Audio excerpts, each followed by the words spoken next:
Hello everyone. तो आज हम क्लास 9 के chapter 8 reach for the top के सेकंड पार्ट मारिया शेरापोवा के इम्पॉर्टेंट की पॉइंट्स देखने वाले हैं।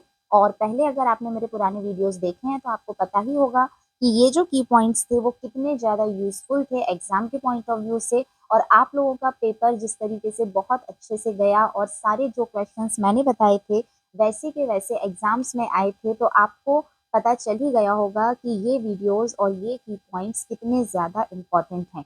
तो चलिए बिना देर किए हुए हम अपने वीडियो को स्टार्ट करते हैं और देखते हैं कि इस चैप्टर के कौन से इम्पॉर्टेंट कीवर्ड्स हैं जिनको हमें क्वेश्चन के आंसर के रूप में लिखना है और पूरे नंबर और बहुत अच्छे नंबर हमें एग्जाम में लेकर आना है। तो सबसे पहले हम देख लेते हैं बॉर्न।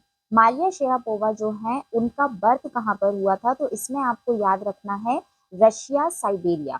रशिया के साइबेरिया नामक जगह पर मारिया शेरापोवा का बर्थ हुआ था। इसके बाद ये कौन थी? ये एक टेनिस प्लेयर थी और वर्ल्ड की नंबर 1 वुमेन टेनिस प्लेयर है ये। इसके बाद यूएसए। यूएसए वो जब गई हैं तब उनकी एज सिर्फ 7 इयर्स थी।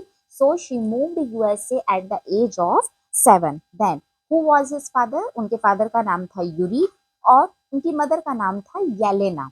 Next tennis. टेनिस में जो सबसे बड़ा खिताब, जो सबसे बड़ा अवार्ड उनके नाम पर है वो है she won first grand slam at the age of 17। जब वो 17 साल की थी तब उन्होंने अपना पहला ग्रैंड स्लैम मतलब कि विंबलडन 2004 वाली जो चैंपियनशिप थी वो जीत ली थी।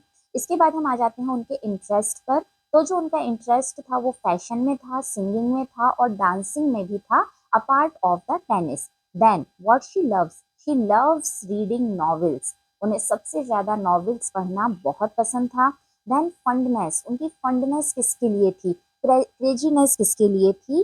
For the sophisticated evening gown. जो सोफेस्टिकेटेड इवनिंग गाउन होते हैं वो उन्हें बहुत ज्यादा पसंद थे। इसके बाद उन्हें पैनकेक्स चॉकलेट डालकर खाना बहुत पसंद था, means pancakes with chocolate and the Fiji orange drinks. और जो फिजी ऑरेंज ड्रिंक्स होते हैं ये उनके फंडनेस में आते हैं। इसके बाद उन्हें मोटिवेशन कैसे मिलता था?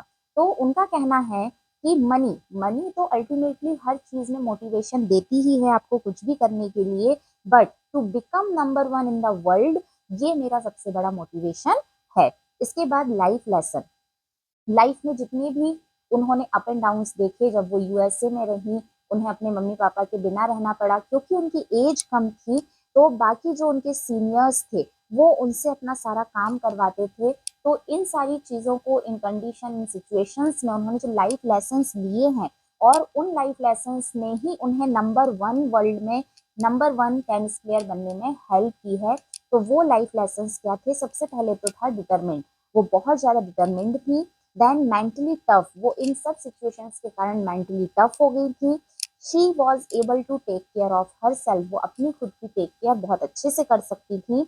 Work hard. उन्होंने बहुत ज़्यादा मेहनत करी है।